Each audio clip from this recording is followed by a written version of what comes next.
एक और टॉपिक बचा हुआ है अपना फाइनल टॉपिक, जो है limit involving GIF. Greatest integer function वाली जो लिमिट आती है ना, उसका मजा ही अलग होता है।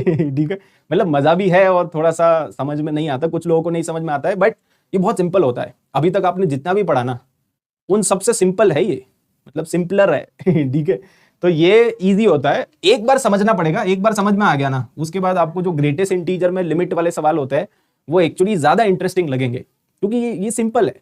अभी तक आपने जो किया वो डिफिकल्ट हो सकता है, बट ये डिफिकल्ट नहीं हो सकता है। ठीक है, तो कितने लोगों को डर लगता है? पहली बात तो मतलब लिमिट के अंदर जब ग्रेटेस्ट इंटीजर आता है ना, तो काफी लोगों को डर लगता है।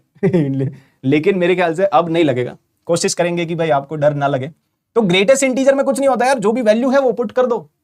जैसे मान लो कल को ऐसा कुछ आ गया, लिमिट x टेंडिंग टू 3, और यहां पे कुछ ना कुछ लिख देते वो ग्रेटेस्ट इंटीजर में, जैसे 3 minus greatest integer of x upon x square minus 3x plus 2, कुछ भी लिख देंगे, मतलब समथिंग लाइक दिस, ऐसा कुछ लिख दिया।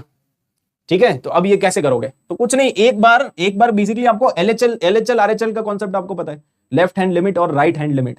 तो एक बार आप इसमें क्या पुट करो, एक बार पुट करो 3 प्लस 3 से ज्यादा, मतलब 3.1 पुट कर दो, है ना। एक बार x का वैल्यू पुट कर देना 3 से थोड़ा ज्यादा, 3 से ज्यादा मतलब 3.00001 भी आप पुट कर सकते हो।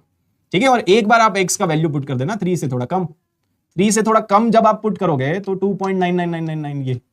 ठीक है, तो इसमें बेसिकली जब भी ग्रेटेस्ट इंटीजर वाले सवाल आएंगे ना, आपको दोनों अलग अलग ही निकालना पड़ेगा। एलएचएल अलग से निकालोगे आप, और आरएचएल अलग से निकाल लो आप। तो एक बार आपको निकालना पड़ेगा limit x tending to 3 plus, और एक बार आपको निकालना पड़ेगा limit x tending to 3 minus. जब आप 3 प्लस वाला निकालोगे तो यहाँ पे 3 प्लस पुट करना है, 3 से ज्यादा। तो 3 से ज्यादा उसका ग्रेटेस्ट इंटीजर कितना होता है? उसका ग्रेटेस्ट इंटीजर 3 होता है, तो ये 0 आ जाएगा इसका वैल्यू, क्योंकि 3 माइनस 3 आ जाएगा।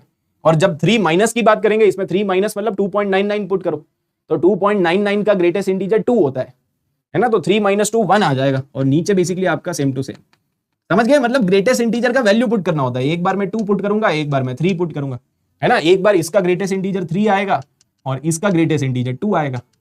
तो जब आप आरएचएल निकालोगे तो ग्रेटेस्ट इंटीजर जहां पे भी है वहां पे 3 पुट कर दो, और जहां पे एलएचएल निकालोगे वहां पे आप 2 पुट कर देना।